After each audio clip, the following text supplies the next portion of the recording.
ನಾನು 10 ದಿನಗಳಿಂದನೇ ಧರ್ಮಸ್ಥಳದ ವಿರುದ್ಧವಾಗಿ ಏನೋ ಒಂದು ಷಡ್ಯಂತ್ರ ಪ್ರಾರಂಭ ಆಯಿತು. ಧರ್ಮಸ್ಥಳದ ಪಾವಿತ್ರ್ಯತೆಗೆ ವಿರುದ್ಧವಾದಂಥ ಹೇಳಿಕೆಗಳು ಶುರುವಾಯಿತು. ನಾನು ಧ್ವನಿಯನ್ನು ಎತ್ತದೆ. ಯಲಹಂಕ ವಿಧಾನಸಭಾ ಕ್ಷೇತ್ರದಿಂದ 16ನೇ ತಾರೀಕು ನಾವು ಕಾರ್ ರ್ಯಾಲಿಗಳ ಮುಖಾಂತರ ಹೋಗಿ ಧರ್ಮಸ್ಥಳದ ಜೊತೆಯಲ್ಲಿ ನಾವು ಇರ್ತೀವಿ ಅಂತಕ್ಕಂಥ ಮಾತನ್ನು ಹೇಳಿದ್ವಿ.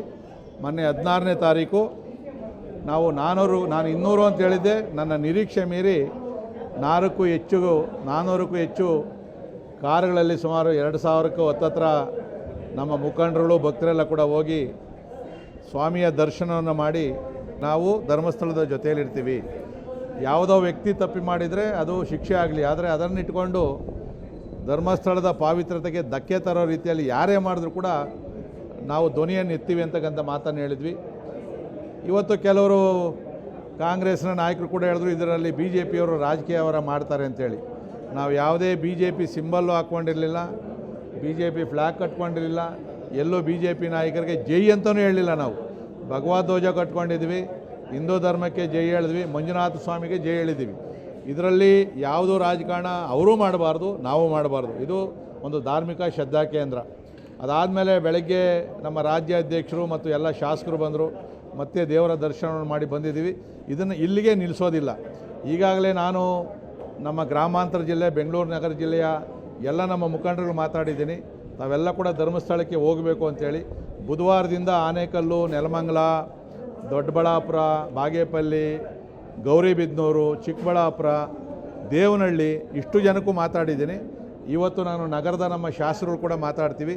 ಪಕ್ಷಾತೀತವಾಗಿ ಯಾರು ಬೇಕಾದರೂ ಹೋಗ್ಬೋದು, ಧರ್ಮಸ್ಥಳಕ್ಕೆ ತಾವು ಹೋಗಿ ಧರ್ಮಸ್ಥಳದ ಜೊತೆಯಲ್ಲಿ ನಾವು ಇರ್ತೀವಿ ಅಂತಕ್ಕಂಥ ಅಭಿಯಾನ ನಿರಂತರವಾಗಿ ನಡಿಬೇಕು. ಎಲ್ಲಿವರೆಗೂ ಈ ಅಪಪ್ರಚಾರ ನಿಲ್ಲಲ್ವೋ ಅಲ್ಲಿವರೆಗೂ ನಡಿಬೇಕು ಅಂತಕ್ಕಂಥ ವಿನಂತಿಯನ್ನು ಕೂಡ ಈಗಾಗಲೇ ಮಾಡಿಕೊಂಡಿದ್ದೀನಿ. ಮತ್ತು ಇವತ್ತು ಯಾರು ಧರ್ಮಸ್ಥಳದ ಬಗ್ಗೆ ಮಾತಾಡಿದ್ರೆ ಅವರ ವೈಯಕ್ತಿಕ ವಿಚಾರಗಳಿಗೆ ನಾವು ಮಾತಾಡ್ತೀವಿ ಅಂತೇಳಿ ಒಬ್ಬ ಜಗದೀಶ್ ಅಂತೇಳಿ ನನ್ನ ಮೇಲೆ ಮಾತಾಡಿದ್ದಾನೆ, ನಿರಂತರವಾಗಿ ಮಾತಾಡ್ತಾ ಇದ್ದಾನೆ. ನಾನು ಧರ್ಮಸ್ಥಳದಿಂದ ಬರೋವರೆಗೂ ಅವನು ಏನೂ ನೋಡಿರಲಿಲ್ಲ. ಆದರೆ ಇವತ್ತು ನಾನು ಅಸೆಂಬ್ಲಿಯಲ್ಲೂ ಕೂಡ ಅವನ ಮೇಲೆ 11 ಕ್ರಿಮಿನಲ್ ಕೇಸ್ ಐತೆ. ಕೋರ್ಟು ಕೂಡ ಅವನನ್ನು ಜೈಲಿಗೆ ಹಾಕಿತ್ತು 3 ತಿಂಗಳು. ಹೈಕೋರ್ಟಲ್ಲೂ ಕೂಡ ಅವನಿಗೆ 2 ಲಕ್ಷ ದಂಡ ಹಾಕವ್ರೆ. ಅವನು ಬಾಯಿಗೆ ಬಂದಂಗೆ ಮಾತಾಡ್ತಾನೆ. ನಿನ್ನೆ ನಾವು ಧರ್ಮಸ್ಥಳಕ್ಕೆ ಹೋದಾಗ ಬಂದು ಯಲಹಂಕದ ಒಂದು ಫ್ಲೈಓವರ್ ಮೇಲೆ, ಯಾಕಂದರೆ ಅವ್ನು ಕೆಳಗಡೆ ಇಳಿಯೋಕ್ಕೂ ಧೈರ್ಯ ಇಲ್ಲ, ಫ್ಲೈಓವರ್ ಮೇಲೆ ನಿಂತ್ಕೊಂಡು ಈ ಜಾಗ ಧರ್ಮಸ್ಥಳದ 2008ರಲ್ಲಿ ವಿಶ್ವನಾಥ್ ಡಿನೋಟಿಫಿಕೇಷನ್ ಮಾಡಿಸ್ಕೊಟ್ಬಿಟ್ಟ, ಅದನ್ನು ಬೇರೆಯವ್ರಿಗೆ ಯಾರಿಗೋ ಮಾರಿಸವನೆ ಅಂತೇಳಿ 100ಕ್ಕೆ 200 ಭಾಗ ಸುಳ್ಳನ್ನು ಹೇಳಿ ಹೋಗವನೆ. ಕೆಲವರು ಜನ ನಂಬ್ತಾರೆ ಅದನ್ನು. ಆಮೇಲೆ 100 ಕೋಟಿ ರೂಪಾಯಿ ದುಡ್ಡನ್ನು, ಬ್ಲ್ಯಾಕ್ ಮನಿಯನ್ನು ಮೈಕ್ರೋ ಫೈನಾನ್ಸಲ್ಲಿ ಇಟ್ಟಿದ್ದೀನಿ ಅಂತ ಹೇಳವನೆ ಅವನು. ನಿಮ್ಮ ಮಾಧ್ಯಮದ ಮುಖಾಂತರ ಎರಡೇ ಕೇಳ್ತೀನಿ, ಇನ್ನೂ ಸಾಕಷ್ಟು ಮಾತಾಡೋದೈತೆ, ಮುಂದಕ್ಕೆ ನಾನು ಮಾತಾಡ್ತೀನಿ. ಇವತ್ತು ಪ್ರಿವಿಲೇಜು ಮೂವ್ ಮಾಡ್ತಾ ಇದ್ದೀನಿ. ಯಾಕಂದರೆ ನಾವು ಅಸೆಂಬ್ಲಿಯಲ್ಲಿ ಮಾತಾಡಿರೋದನ್ನು ಅವನು ಹೊರಗಡೆ ಮಾತಾಡಿದಾಗ ನನ್ನ ಹಕ್ಕುಗಳಿಗೆ ಚ್ಯುತಿಯನ್ನು ಬಂದಿರೋದ್ರಿಂದ ನಾನು ಇವತ್ತು ಸನ್ಮಾನ್ಯ ಸಭಾಧ್ಯಕ್ಷರ ಮುಖಾಂತರ ಹಕ್ಕುಚ್ಯುತಿಯನ್ನು ಮಂಡಿಸ್ತಾ ಇದ್ದೀನಿ. ಡೆಫರ್ಮೇಷನ್ ಕೇಸ್ಗೆ ಹೋಗ್ತೀನಿ, ಕ್ರಿಮಿನಲ್ ಕೇಸ್ಗೆ ಹೋಗ್ತೀನಿ, ನಾನು ಕೋರ್ಟ್ಗೆ ಹೋಗ್ತೀನಿ ಅವನ ವಿರುದ್ಧವಾಗಿ. ಇವತ್ತು ಅವನು ಏನು ಎರಡೇ ಹೇಳಿದ್ದಾನೆ, ಅದರಲ್ಲಿ 0.001% ದಾಖಲೆಯನ್ನು ಕೊಟ್ಟರೆ, ಸತ್ಯಾಂಶವನ್ನು ಹೇಳಿದ್ರೆ ನಾನು ಆ ಕ್ಷಣದಿಂದ ರಾಜಕಾರಣದಿಂದ ನಿವೃತ್ತಿ ಹೊಂದ್ತೀನಿ. MLA ಆಗಿರೋದಿಲ್ಲ. ಇವತ್ತು ನನ್ನ ಕ್ಷೇತ್ರದ ಜನಗಳಿಗೂ ಹೇಳಿ ಬಂದಿದ್ದೀನಿ ನಾನು. ಯಾಕಂದರೆ ನೀವು ಸ್ಪಷ್ಟವಾಗಿರಬೇಕು, ನಾನು ಆ ಥರ ಮಾಡಿಲ್ಲ ಅಂಥೇಳಿ. ದಾಖಲೆಗಳನ್ನು ತೆಗೆಸಬೇಕು. 1 ವಾರ ಟೈಮು. ಆ 100 ಕೋಟಿ ರೂಪಾಯಿ ನಾನು ಇಟ್ಟಿರೋದು ದಾಖಲೆ ಕೊಡಬೇಕು. ಇಲ್ಲ ಅಂತಂದರೆ ನಾನು ರಾಜೀನಾಮೆ ಕೊಡ್ತೀನಿ. ಇಲ್ಲ ಅಂತಂದರೆ ಅವನು ನಮ್ಮ ತೋಟದ ಮನೆಯಲ್ಲಿ ನಾಯಿ ಇಲ್ಲ ನನ್ನ ಹತ್ರ, ಇವನು ನಮ್ಮ ತೋಟದಲ್ಲಿ ಕಾವಲಿರಬೇಕು. ಅವ್ನು ಸಂಬಳ ಕೊಡ್ತೀನಿ, ನಾನು ಸಂಬಳ ಕೊಡ್ತೀನಿ, ಊಟ ಹಾಕ್ತೀನಿ. ಯಾಕಂದರೆ ಇವನು ಒಂಥರ ನಾಯಿ ಥರ. ಆ ನಾಯಿ ಇದ್ದರೆ ನನಗಲ್ಲೊಂದು ಸ್ವಲ್ಪ ಸೇಫ್ಟಿ ಇರ್ತದೆ, ಕಳ್ಳಕ್ಕಾಕರು ಕೂಡ ಬರೋದಿಲ್ಲ. ಈ ಚಾಲೆಂಜನ್ನು ಓಪನ್ನಾಗಿ ಹೇಳ್ತಾ ಇದ್ದೀನಿ. ಅವ್ನು ನಿಜವಾಗೂ ಕೂಡ ಅವನೇನಾನ ಪೌರುಷ ಇದ್ದರೆ, ತಾಕತ್ತಿದ್ದರೆ ಈ ನನ್ನ ಚಾಲೆಂಜನ್ನು ಅವನು ಸ್ವೀಕಾರ ಮಾಡಬೇಕು. ಇಲ್ಲ ಅಂದರೆ ನನಗೆ ಮುಖಾಮುಖಿ ಆದರೂ ಸಿಗಬೇಕು.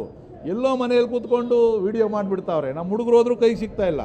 ಹೋಗವ್ರೆ ಸನ್ಮಾನ ಮಾಡಬೇಕು ಅಂತೆಲ್ಲ ಶಾಲುಗಿಲೆಲ್ಲ ತೊಗೊಂಡೋದ್ರು ಕೈಗೆ ಸಿಗ್ತಾಯಿಲ್ಲ. ದಯವಿಟ್ಟು ನಿನಗೆ ಆ ಥರ ದಮ್ಮಿದ್ರೆ, ಧೈರ್ಯ ಇದ್ದರೆ ನಾನು ಒಬ್ಬನೇ ಬರ್ತೀನಿ. ನನಗೇನು ಯಾವುದೇ ಹೆದರಿಕೆ ಇಲ್ಲ. ನನ್ನ ಎದುರು ಮುಕ್ತವಾಗಿ ಮಾತಾಡು, ದಾಖಲೆ ಕೊಡು, ಮಾತಾಡು. ಇದನ್ನು ಬಿಟ್ಬಿಟ್ಟು ಮುಖ್ಯಮಂತ್ರಿಗಳು ಕೊಲೆ ಮಾಡೋರು ಅಂತೇಳಿ ಅವನೊಬ್ಬ ಹೇಳ್ತಾನೆ. ಒಬ್ಬ ರಾಜ್ಯದ ಮುಖ್ಯಮಂತ್ರಿ ಬಗ್ಗೆ ಮಾತಾಡ್ತಾರೆ ಅಂದರೆ ಅವರು ಕಾಂಗ್ರೆಸ್ ಮುಖ್ಯಮಂತ್ರಿ ಅಲ್ಲ, ನಮಗೂ ಮುಖ್ಯಮಂತ್ರಿನೇ. ಒಬ್ಬ ಮುಖ್ಯಮಂತ್ರಿ ಮಾತಾಡಬೇಕು ಅಂದರೆ ಅವ್ರ ವಿರುದ್ಧ ಮಾತಾಡಬೇಕಾದ್ರೆ ನಾವು ಇಷ್ಟೊತ್ತಿಗೆ ರಾಜಕೀಯ ಮಾಡ್ಬೋದಾಗಿತ್ತಲ್ಲ, ತನಿಖೆ ಆಗ್ಬೋದು ಅಂತೇಳಿ. ಈಗಲೂ ಈ ಸರ್ಕಾರ ಸುಮ್ಮನೆ ಕಣ್ಣು ಮುಚ್ಕೊಂಡು ಕೂತ್ಕೊಂಡೈತಲ್ಲ. ಅದನ್ನೇ ಮುಖ್ಯಮಂತ್ರಿಗಳು ಹೇಳಿದ್ದು, ನಿಮ್ಮನ್ನೇ ಕೊಲಗಾರ ಅಂತ ಹೇಳ್ತಾವ್ರೆ, ಅಂಥವ್ರು ನೀವು ಬಿಡ್ತಾ ಇದ್ದೀರಿ ಅಂತೇಳಿ. ಇವತ್ತು ನಾವು ಅಸೆಂಬ್ಲಿಯಲ್ಲೂ ಕೂಡ ಅದ್ರ ಬಗ್ಗೆ ನಾವು ಮಾತಾಡ್ತೀವಿ. ಧರ್ಮಸ್ಥಳದ ಜೊತೆಯಲ್ಲಿ ಕೂಡ ನಾವು ಇರ್ತೀವಿ. ಮಾಧ್ಯಮದವರಿಗೆ ನಾನು ನಿಮ್ಮ ಮುಖಸ್ತುತಿ ಮಾಡ್ತಾಯಿಲ್ಲ, ತಾವು ಅತ್ಯುತ್ತಮವಾಗಿ ಅದನ್ನು ನಿಜಾಂಶವನ್ನು ಮಾಡಿದಿರಿ. ಇಡೀ ರಾಜ್ಯದ ದೇಶದ ಜನತೆಯ ಭಕ್ತರಲ್ಲಿ ಏನೊಂದು ಆತಂಕ ಇತ್ತು, ಆತಂಕವನ್ನು ಮಾಧ್ಯಮಗಳು, ಎಲ್ಲ ಮಾಧ್ಯಮಗಳು, ಪತ್ರಿಕೆಗಳು ಕೂಡ ಅದನ್ನು ಬಿಂಬಿಸಿದಿರಿ. ನಿಮಗೂ ಕೂಡ ಮಂಜುನಾಥ ಸ್ವಾಮಿ ಒಳ್ಳೆಯದಾಗಲಿ ಅಂತೇಳಿ ಅಲ್ಲಿ ಸಂಕಲ್ಪ ಮಾಡ್ಕೊಂಡು ಬಂದಿದ್ದೀವಿ.